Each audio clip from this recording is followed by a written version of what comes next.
Leero essaza ly'Ekyagwe liyingidde mu lunaku olwokusatu olw'okugaba omusaayi. Era ng'olunaku lwa leero tuli mu kabuga Bwakyake Kisoga era nga wano Bannakyaggwe era bazze mu bungi nnyo okulaba nga bagaba omusaayi mu kitundu kino. Era nga wano we tuli onoona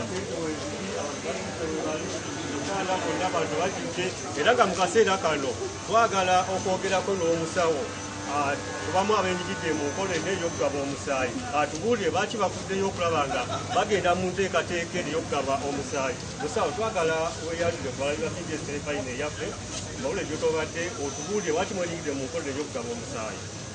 Erinnya lyange Mwajembise nga ndiwo wano ku ddwaliro lya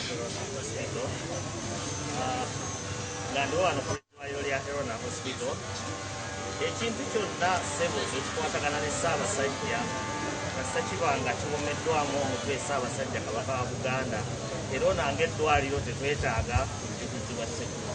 Y'ensonga lwaki olaba twenyigidemu abantu bano bonna ne tubakuŋŋaanya olw'okuba nti twagala okuddamu omulanga gwa Ssaabasajja okulaba ng'abantu be bawona abalina obwetaavu bw'omusaayi ssebo. Okulaku lwa leero nga kyabwe bateekabo omusaayi tugere tubeera ne bannaddiini ab'enjawulo era nga olunaku olwasooka twali ne Bishopu James Musebagala, olunaku lwajjo twali ne Kali w'Emukono, olunaku lwa leero tuli n'Abadiventi era nga bano era omulabirizi atwala eddwala lino ery'Emukono waali era twagala jje atubuulire lwaki basazeewo nabo okulaba nga beenyigira mu nkola eno ey'okugaba omusaayi. Sebo twagala osembere wano otubuulire nga Abadiventi lwaki mwewaddeyo mu nkola eno ey'okugaba omusaayi.